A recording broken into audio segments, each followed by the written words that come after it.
See, education and experience comes 3 seconds after you needed it.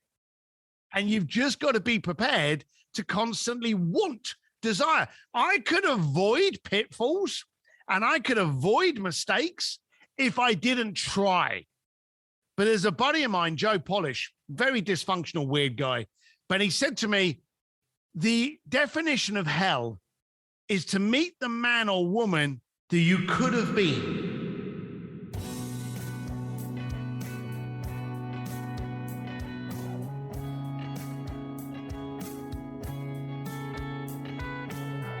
Empower You podcast is devoted to bringing real-world wisdom and encouragement to our listeners, fans, subscribers, and friends.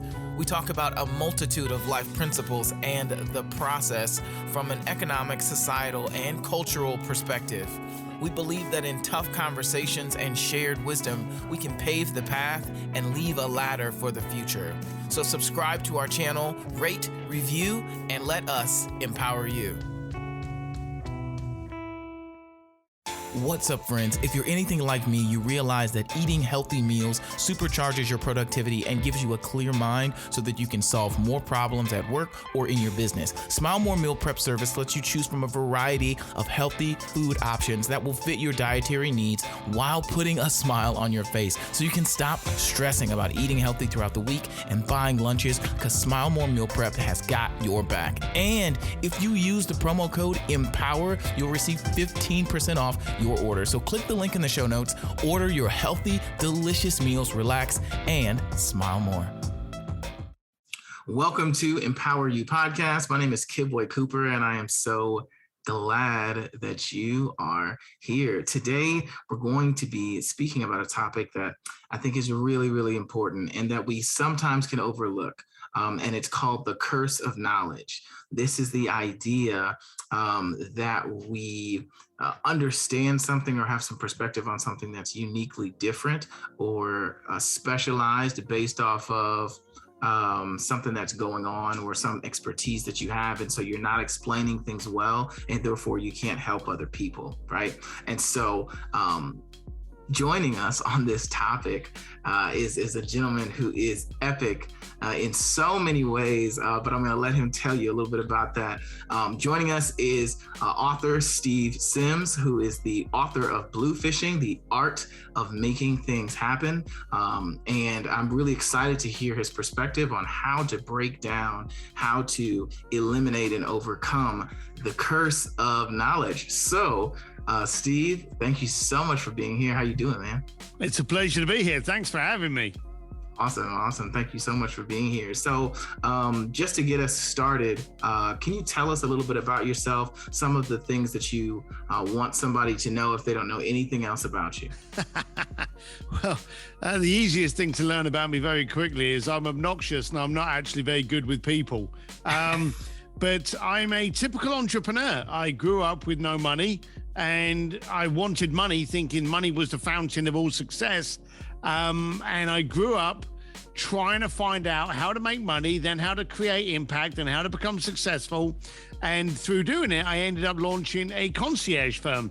I've been asked to get people married in the Vatican by the Pope, put them on stage with their favorite rock band, backstage, on stage, drum lessons with Guns N' Roses, sending them down to the Titanic, front row at the Milan Fashion Week, driving around in a Ferrari at the Monaco Formula One. I even had a client say to me that he wanted to have the ultimate Italian dining experience in Florence. So I shut down an entire museum, set up a table of 6 at the feet of Michelangelo's David, and then halfway through his pasta had Andrea Bocelli serenade him.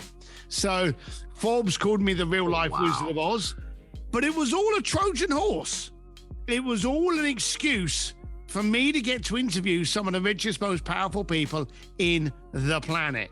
And I did it for selfish reasons, because I wanted to know how they were successful and I was not. I wanted to know how they were rich and I was not. And then I put it in the book, and now I teach, speak, coach all over the planet for that exact thing. That's amazing. What was your major your learning curve that you experienced interviewing all of these people? Because you said you did this selfishly, right? Because you wanted to get close to the fire, so to speak. What was the biggest learning curve that you saw that you were doing wrong, right? The biggest misconception you realized the closer you got to these people? So the first thing I realized was that this was in the 90s. If I'd been doing it now, I'd have probably just started a podcast. But back in the 90s, we didn't have a podcast. So I used what I was doing as an excuse to get to speak to people far more impactful and successful than me. The first thing I noticed was that I was asking the wrong question to powerful people. The first piece of education I got was my inadequacy. You see, I was going up to powerful people going, hey, I hope you enjoyed what I did for you. And they'd be like, yeah, Steve, brilliant. Thanks for helping me out. And I'd be like, hey, I've got a question. How come you're rich and I'm not? And that was a horrible question, because when I say to you, how rich are you? You immediately think of money. You immediately think of your portfolio, your assets. How come you're rich? You think of a number. Yeah. And so I was getting some really bad, awkward answers, stares, interaction. And I realized, hey, this is my fault. I'm asking the wrong question. It's not that I'm asking a question, but I'm asking the wrong one. So my first piece of education was, if you don't like the answer, you're probably asking the wrong question. So I tweaked it. And I thought, instead of asking, how come you're rich? I'm going to ask, how come you're wealthy? That's a better question. So I would ask people, hey, how come you're wealthy and I'm not? This was a good question for the wrong reasons, because I'd get people going, great question, Steve. I found God. I found my wife. I had children. I supported this charity. And I'm thinking, well, that's great, but I'm not going to marry your wife. I'm not going to join your church. How does that bloody help me? So there were a lot of answers I was getting that I couldn't actually do anything about. I couldn't activate. So then the third question I asked was, how come you're successful and I'm not? And that got me the answers. People talked about how they valued time, how they valued relationships, how they looked at opportunity, how they handled people. All of a sudden, I'm getting all of this information. And the beautiful thing about success is it starts with how you view something. As trivial as how you can view a conversation with a waiter in a restaurant. It literally is a change of mindset and position. You see, here's the thing. You don't lose weight by buying a diet book. You lose weight by actioning the tips and habits that are featured in the diet book. You don't become rich by opening up a bank account.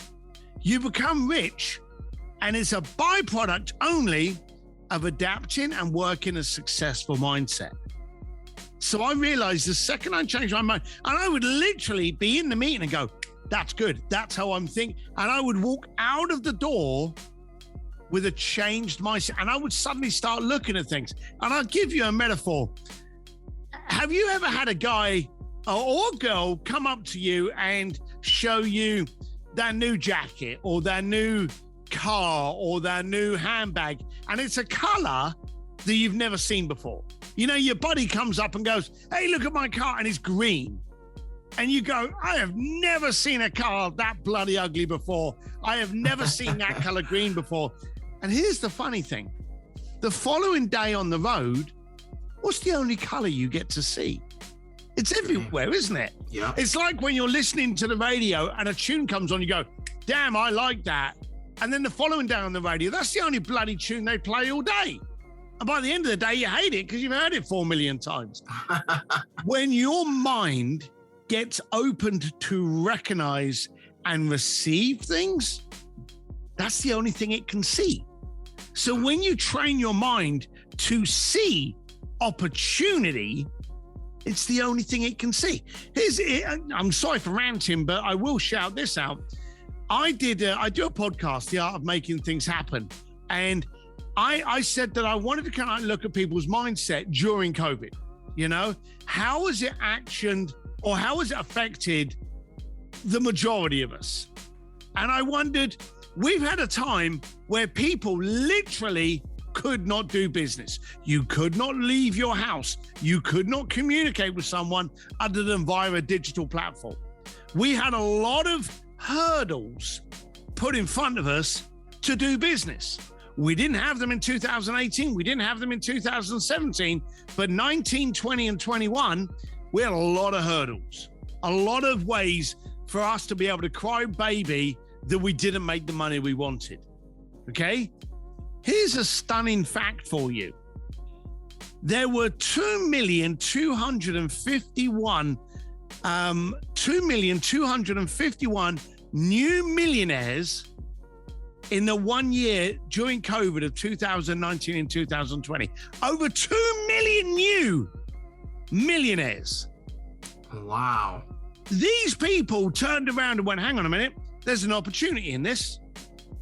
And they went for the opportunity. So everyone bitching and crying and throwing a pity party and Facebooking everyone, hey, what are you binge watching on Netflix?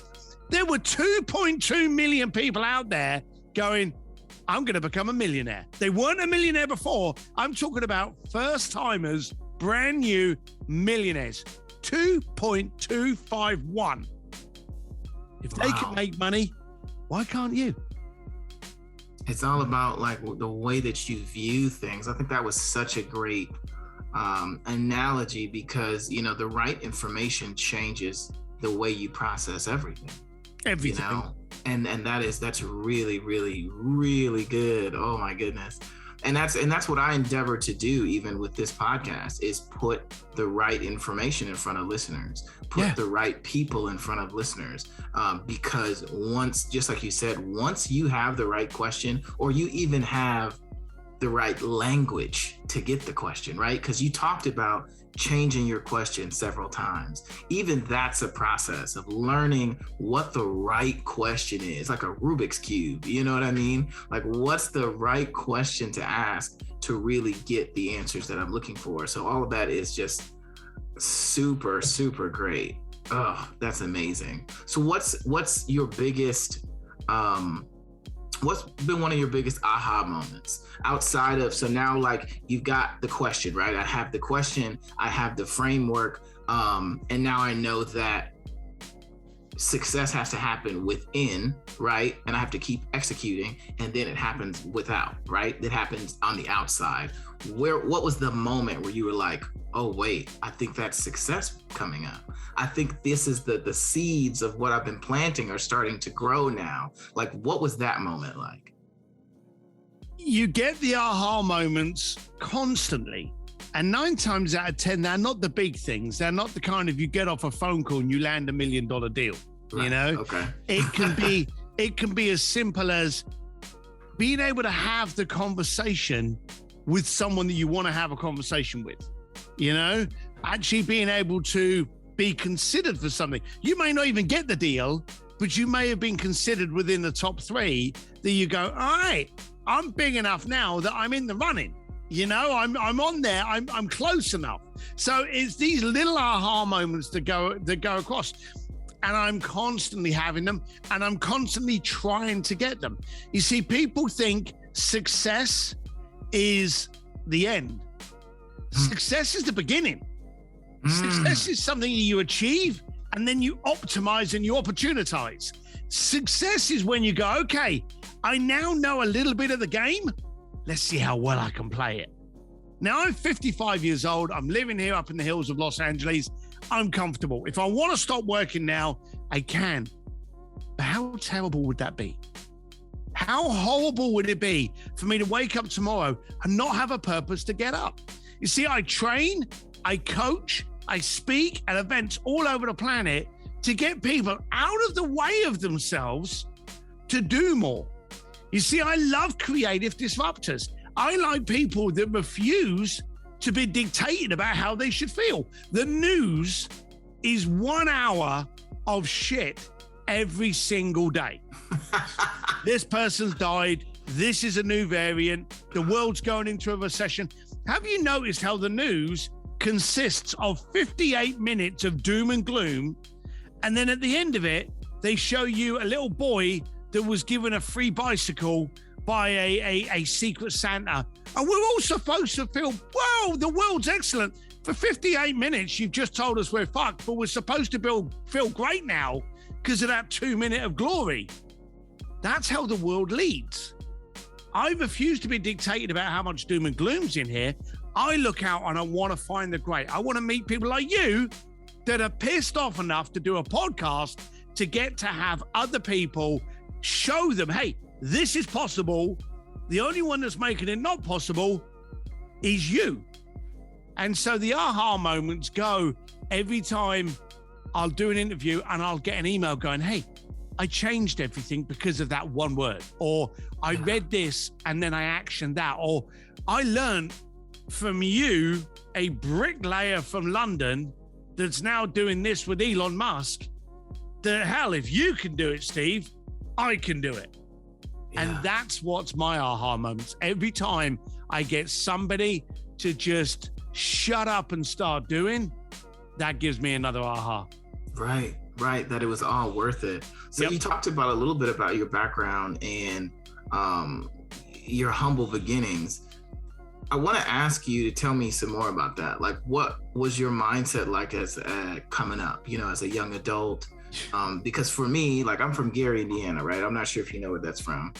Point is, it's a difficult place to grow up if you've got a big imagination. It's a difficult place to grow up if you desire big things for yourself. And so you do one of two things. You either, one, you get out, or two, you start to cave in on yourself. You start to limit different things that you believe are possible, all because you're trying to fit in an environment that doesn't support what you really want to be. And I think sometimes because of that, it's almost difficult to go back there and talk to people because you see all the different areas that they've allowed the environment to cave them in. And so inflating them up again, giving them more breath and more bandwidth is something I feel like that can take a lot of effort and definitely can't be accomplished in, an hour, 2 hours of time, which is why I started Empower You podcast. It's something that people can binge and find all these incredible stories of people who have taken what was given to them and built something out of it. So my question is what was your mindset like? When did you figure out like, yo, I'm not taking this anymore? I don't care what my background has been. I don't care that this has not happened for anyone else in my family. I realize I'm completely changing the trajectory of my entire lineage, but I'm going to be the guy. Like, what was that progression like? Yeah, it weren't pretty. I'll be clear as that. I'm, for anyone that's not blessed enough to be watching this on video and they're listening to the podcast, I'll explain to you that I'm 245 pounds of ugly. It's as simple as that. And so as a young lad growing up in East London with no money, no future, you're aggravated with a refusal to accept that this was my life. Boy, did I get into trouble. It was this friction thing. I didn't know where to direct my passion because I didn't have any mentors, because I had the pub. And that's what you're talking about. You walk into the coffee shop, you walk into the pub, you walk into the social house, and you're surrounded by your mates, the people that you grew up with. And you sit there and you go, hey guys, this doesn't have to be it. Surely there's another world out there that I can be part of. I can be an instigator. I can be an aggravator. I can create. And everyone at the table starts to glaze over and they start looking at you like you've just got a third head and it's green. And you suddenly realize that you've left the conversation. And in order to get back with your buddies, you almost have to ridicule yourself. You almost have to go, what am I talking about? Oh, well, don't worry about it, guys. Let's get another beer. And you almost have to put yourself back in a place and you have to settle. Now, as I grew up, I was aggravated. And I think aggravation is a great creator. In fact, I was a curious, aggravated Irish lad from East London, which is a nitro bomb. Okay, you marry all those three things together and that's nasty. Aggravated, curious Irish boy. But here was the thing. I didn't care what anyone else thought. And you said at the beginning about being overeducated. I was amazed at how many people really give a shit what someone else thought. Let me ask you this. Walt Disney didn't care about getting into debt to build Disneyland, and he died before the Epcot Center was even done. Elon Musk, do you think he gives a shit about you laughing at him because his rocket may have crashed or one of his cars may be on fire? He doesn't care. Bill Gates doesn't care. Steve Jobs doesn't care. No one that is doing anything wonderful cares about your sniggers, because 9 times out of 10, that's all you can do. Now, I've got people around me now that annoy and push me. And I will literally, I've got a different table now. I will go onto that table and I'll be, boys, I want to do this, and I'm going to do this. I'm going to wreck that industry up, and I'm going to do this. And I'll have people look at me going, is that it? You're going to stop there? What? Why are you selling yourself short, Steve? I want to know, Steve, what's scaring you for really trying for something bigger? And they challenge you more. So the bottom line of it is, you said, how do you change those mentalities? I'm going to be blunt with you. You don't. Because 85% of the planet have their heads up their arse and they refuse to change. They're the ostrich and they've shoved their head in their sand and, hey, this is good enough.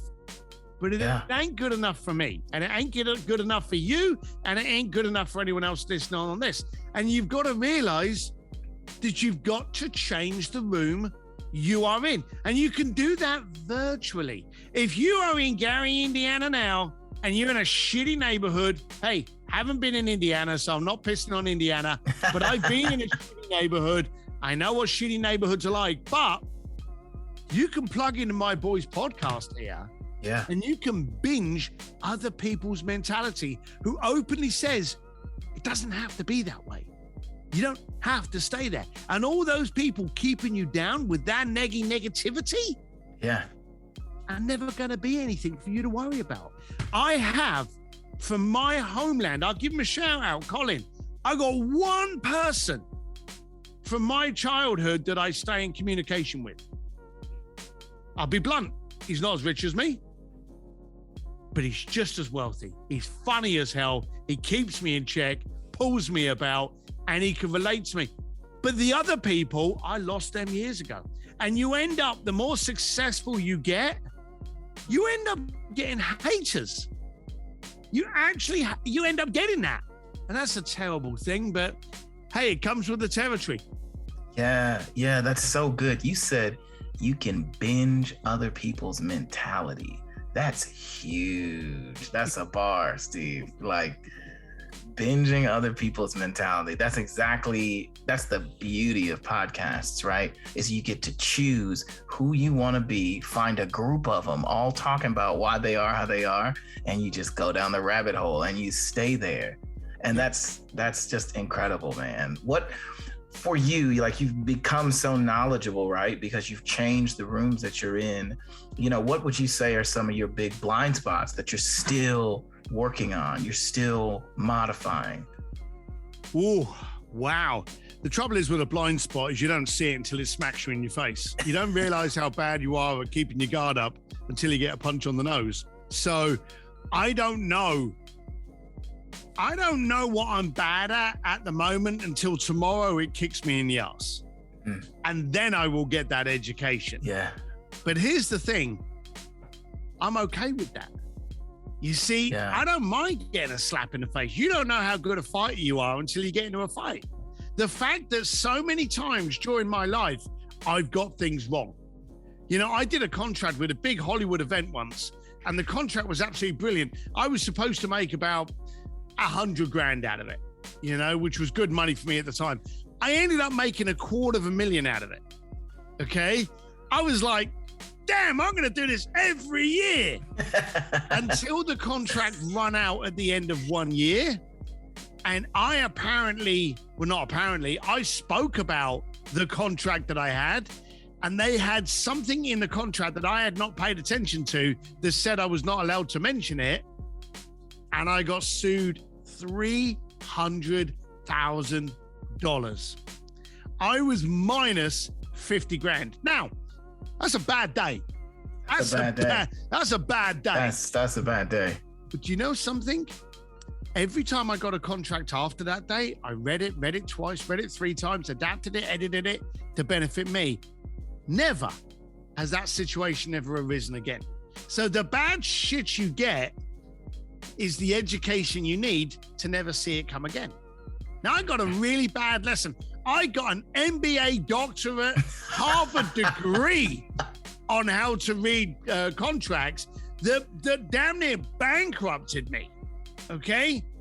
But it's never happened before. So now I am used to the fact that, hey, I'm going to jab, I'm going to duck. Every time I get a slap, all right, I just learn. See, education and experience comes 3 seconds after you needed it. And you've just got to be prepared to constantly desire. I could avoid pitfalls and I could avoid mistakes if I didn't try. But there's a buddy of mine, Joe Polish, very dysfunctional, weird guy. But he said to me, the definition of hell is to meet the man or woman that you could have been. And that's it. I'm not willing to stay here. In 6 months' time, we have another conversation. I guarantee you, I'll tell you, well, I screwed up here. I did really well here. This kind of went south, but this worked out really well for me because I want to constantly try. And I love accepting that education. Yeah, that's amazing. And the whole idea of disruption is things get broke, right? Sometimes it's you know? Oh yeah, for anything look, if anyone's ever done any sport, for you to get faster, for you to get fitter, for you to get stronger, for you to lift heavier weights, for you to do any of that, you have to break up your muscles and let them expand to a stronger thing. You know, you have to break to grow. You can't do it any other way. You have to break to grow. That's incredible. And I think that's the main reason people stay, on the bar stool, right? They stay in their routine. They stay because they can't imagine being in more pain than they are right now. And so they just avoid it. Yeah, but isn't that the funny thing? You see, we all react to fear. Okay, yeah. We all react to it. Simple as that. That reaction may be to stand still and shit your pants. That's a reaction, okay? Right. That's a choice. The other reaction may be to run away. The other reaction may be to run towards it. But here's the thing, for all of those people that are so terrified of that pain that they avoid it by staying in the pain that they are in, that math doesn't make sense to me. For me, pain is not trying. I am scared shit. I will openly tell you. People go, hey, what pushes you to keep going? What challenges you to keep trying different things? It's the fear of being the exact same person today that I am in 6 months' time. And I'm not going to get to that new level, that new height, without stretching, without pushing. You know, they say when you die, your life flashes before your face, before your eyes. I want my life to flash before my eyes and it to be so jam-packed, they actually call for an intermission for popcorn. That's what I want. Facts, man. Like, that is a really sobering thought too, that, hell is the definition of who you could have been, and who you were too afraid to be, all the decisions you were too scared to make, and how that affects your family and your children and all the legacy that you would or could have had, because we don't ever think about, if me and you don't release this podcast, who knows who's not going to get it.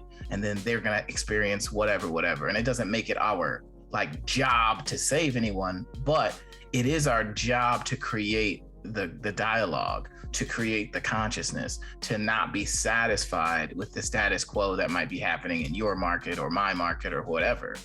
And so that's really, really helpful, and I can tell that, you're a teacher is, and you say that, and I've watched different things from you and the way that you carry yourself, to me, you strike me as somebody who wants to alleviate pain for other people, wants to alleviate those moments that are not special for other people. And so to me, that's a huge thing, because it's difficult to stand there with somebody when they don't believe in themselves. Thanks for listening to Empower You Podcast. I want to take a second and tell you about a service I've been using that has literally changed my life. Akita Ricks, the founder of SoarYourScore.com, helped me erase negative items on my credit score, provided me a clear path to improving my credit, and raised my score by 100 points in the first 90 days. Like, whoa. The best part about all of this is all I had to do was follow instructions. Now, if you're like me and you need a credit bestie, you need to click the link below and schedule your absolutely free discovery call today. Tell them Kid Boy sent you. It takes a certain type of human being to hold that space of doubt and fear and worry, and to really be good at what you're doing. It takes an extreme amount of empathy. How have you learned to develop this empathy, this caring that you have for other people so much that you teach and coach? Because, what I understand is that, obviously it's great to make money. It's great to be valued for your expertise, but it's a whole different thing to truly desire to help people transform. Yeah, the money is great, all that, but there's a different type of understanding that you have, and of passion you have to help other people when you're in those environments. So what is it about you that has developed this caring, this empathy, this desire to help other people through your coaching and through bluefishing and through the Art of Making Things Happen podcast? I reckon if you spoke to a bunch of my clients, they would probably tell you that I give them more of a kicking than I do a hug. So it's funny you saying about caring. God, I've got to put this articulately, and I don't know if I can. I don't care about the person. I care about the impact that they are trying to create. And so you get people come to you and they want to have a better family life, but they're all about the business. Or they want to have a better business and they got a terrible family life. There's a lot of people that don't know how to balance. And so when I get there, my first job always is to shove you in a bag and shake you up, and then lay you out in the right order. And so I'm there to get you uncomfortable. I'm not there to be nice. I'm not there to be your best friend. I'm not there to be your kind of like your secret pen pal. I'm there to give you a good old kick in, so you suddenly start to realize what's important and what's not. Bottom line of it is, if you're in a swimming pool and you're drowning, and all of a sudden you make it to the top and you bust your head through the water and you gasp that first breath of air, I guarantee you are not thinking, what emails did I miss? Or did I miss a phone call? Or, have I missed that episode on Netflix? You don't give a shit, because your priorities coming to you in order. Yeah. Life, living, grabbing onto that life, hugging my family. I nearly missed out on that. All of those kind of things. And I think today we're in a world of mass distortion and distraction, and we need people to be brave enough to be open to change. And so when I'm looking at a coaching client, I'm looking, first of all, what impact can you create? What impact are you trying to create? And how aggravated are you? Now, I use that word aggravation a lot. Joe Polish says that it's aggravated oysters that make pearls. You're not going to change unless you're pissed off. You're not going to implement the action plan that we come up with unless you're comfortable. So I want to make sure you're aggravated. I want to make sure you're pissed off. I want to make sure you don't want to settle for where you are, because with those grains, we can actually make an oyster. And so I'm looking for people to generate impact. And if you ain't got those other attributes, as negative as they say, that's the core fuel. That's what I'm looking for. Yeah, that's amazing, man. And even, a lot of people, what I'm learning in my own, because I have coaches and mentors, that I've been blessed enough to get into the room with. What I'm learning is that, not everybody cares enough to get you frustrated, or to help you see all the things you're not seeing, or to call out, the fact that, your family life is a mess. Of course, you're going to have issues with your business, because you are all a part of that. Your business is birthed through you. And if you're having these struggles, they're quite likely going to manifest in other ways as well. Yep. You know, but nobody wants to do that. They want to take your $97.99 and then they're out. You know what I mean? They're going to take your couple $1,000 and they out of there. You know what I'm saying? Yeah. And that's why I say, I think it's really amazing that you do that, because, you know, people don't care. You know, they will absolutely jazz you up. As soon as you get into those communities, you never hear from them again. You know, you got access to their modules or whatever, but that's it. There's no real transformation that can happen. And it's not, you know, I'm not trying to knock anybody. I'm just saying what I'm seeing and what I've myself experienced, you know, having had people who really don't care, and then having, you know, folks who really, they care enough about you to piss you off. You know, I had a mastermind call with a group that I was in, or that I am in, and they just kind of pulled me on the carpet, man. Like, told me that I was maybe being lazy, maybe you don't want it bad enough. Like, I felt a little attacked, I'm not even gonna lie, you know, but it gave me an opportunity to say, these people care enough about me to tell me what I'm not doing. Yes. Because they understand that if I could do something with that, if I could figure that out like I figured other things out, you could be so much better than you are now. And your questions would change. And the questions get you closer to the result that you're looking for. You know, and so that's why I say, you know, you strike me as a really solid human being, not because of how nice you are, but because of your ability and, you know, your willingness to be uncomfortable with somebody, because you feel that energy come back at you, which is a lot. And I'm sure, you know, that has been interesting for you. So what are some things that you're working on and you're getting really good at, right? And then other things that you're just like, wow, like I'm really struggling with this, or this is a challenge for me. I've been implementing this, or I've been trying this for X amount of time, and it doesn't seem like I'm gaining much headway in this area. How do you balance those two? Well, I always look for the other one. I always look for the one that's challenging me, that I'm not making any headway, that I'm not doing well, because anything I'm good at, I need to stop doing, and I need to better myself. So, you know, I can guarantee you, I own a company called Sims Media with my son, okay? And we are always trying things differently. And we are always failing, and we are always gaining education, and we are always growing, and we are always tormenting the marketplace and aggravating the industry, and we're constantly pushing. And I get a lot of people, even my wife turns around and she says, can't you just settle? And no, absolutely cannot. I need to aggravate. If I'm coasting, I'm dying. So and here's a perfect example. I'm 55 years old. I've been on motorcycles since the age of 13, okay? Love motorcycles. I also race on racetracks. I'm pretty good. Actually, no, screw that. I'm good. You know, I'm not a professional racer, but I can haul knee and overtake you on the outside pretty easy enough. You know, I'm a pretty damn good motorcyclist on a racetrack, but I'm not good enough. So this year, I actually spent good money on a racing coach. And they actually got behind me and in front of me and dragged me around and showed me where to get better, where to get faster, because I didn't want to settle. And of course, in doing that, you find you come into corners too fast and you shit yourself and you're like, ah! And then you get through it and you go, all right. And do you know what happens when you get fear and you overcome that fear? That becomes your new normal. And now all of a sudden I would hit that corner, and if I'm hitting it too slow, hey, come on, boy, wind it up. Wind it up to the point of going, whoa, here we go. Your new normal. Now, sometimes that new normal sparks you and you get thrown off the track, and you know your bike may get wrecked or something like that, and you get tossed around, which ain't pretty. Yeah. But at least you know the edge that you pushed. And now you know where you've got to get past.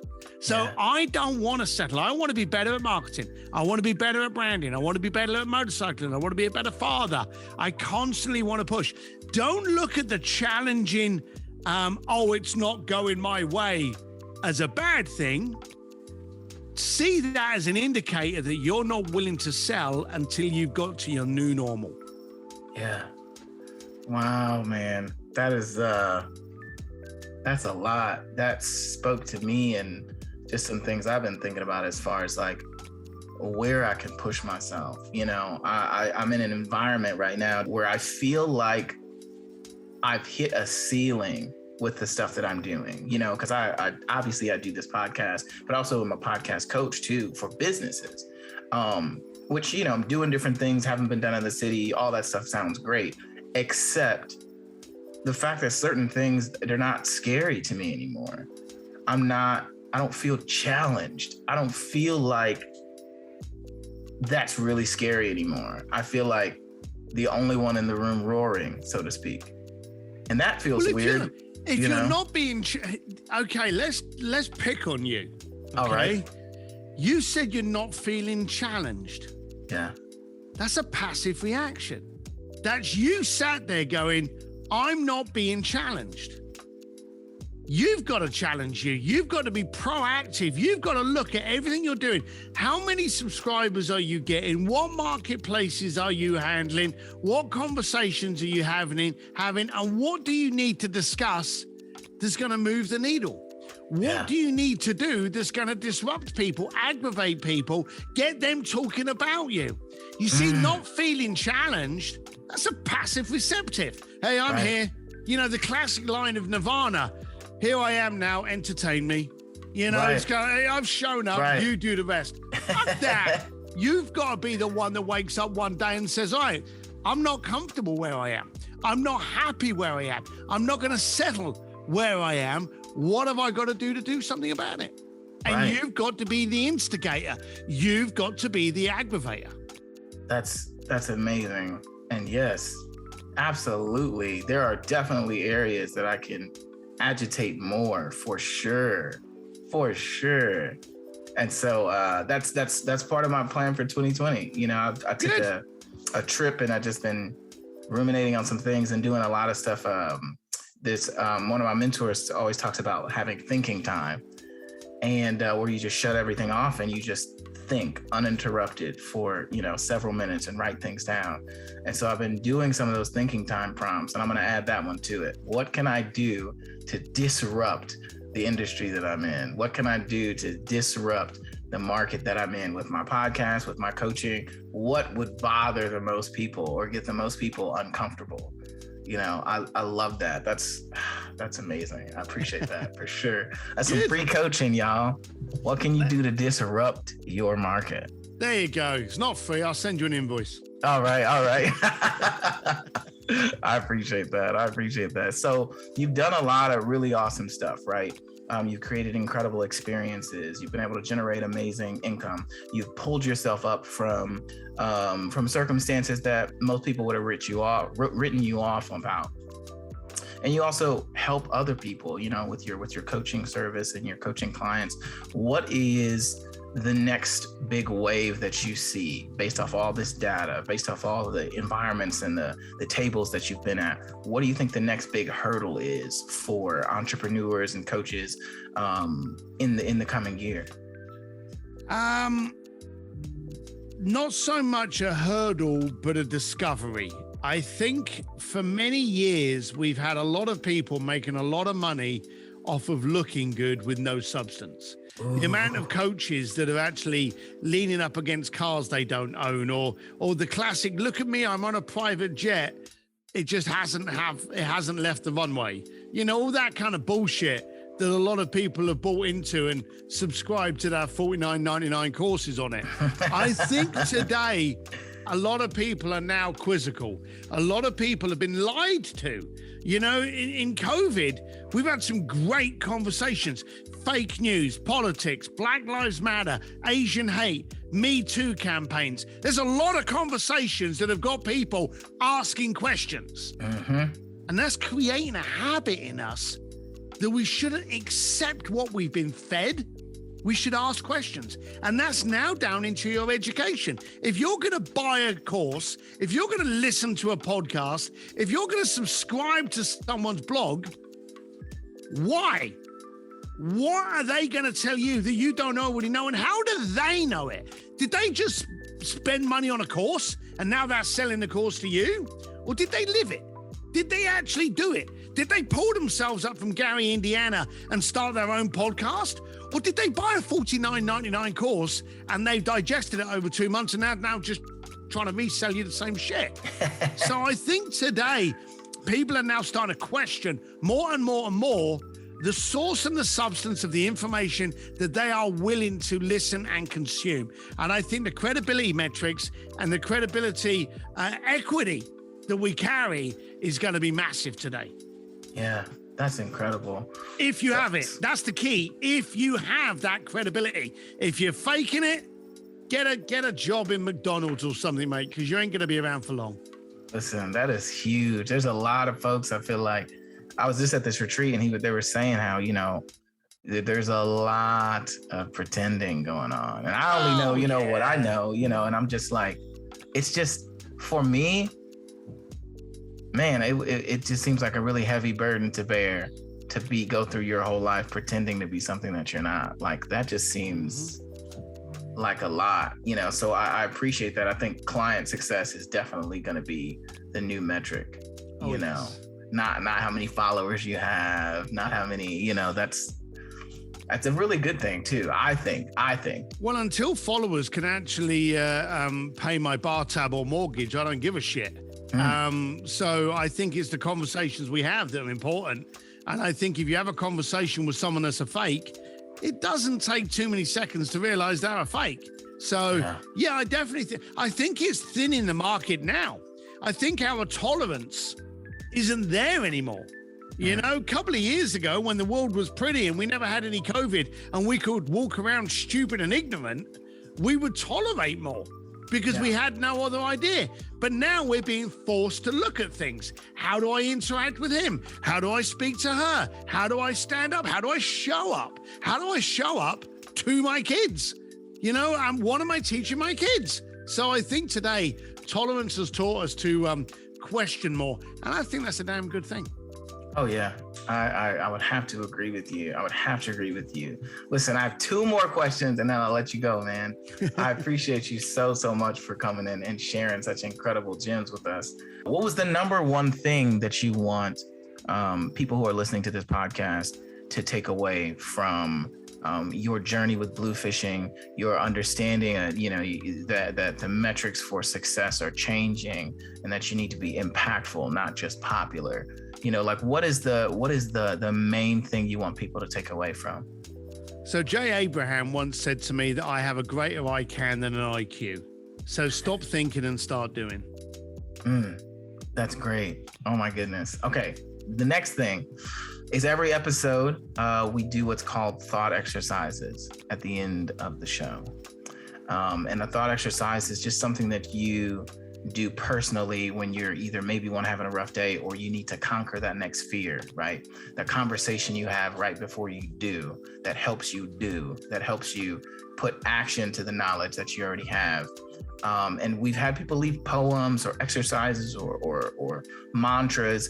What is a thought exercise that we can implement today? Not just, subscribing, but like while you're walking, on the train, on your way to work, whatever it is that you're doing, that you can start implementing right now. Well, you may find this one a funny one, but I love music. So what I do is I will actually grab my phone with my headset and I will randomly pick from somewhere in the planet a radio station. It could be Afghanistan, it could be, Canada, Quebec, it could be Toronto, Tokyo, it could be anywhere, and listen to that music for 1 hour. Now, it may sound a really strange, ridiculous thing to do, but here's what you're doing. You are opening your mind and your receptiveness to another person's culture, another person's music, another world, another station. And you are telling your brain, hey, let's be open for an hour.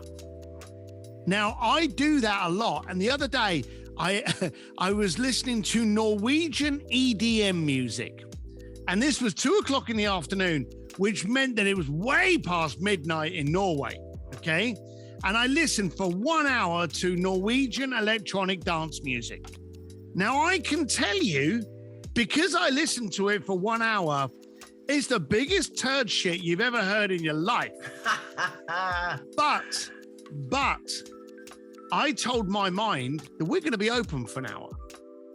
And when I turn off that radio, even though it was horrible, sorry, Norway, but that stuff is crap.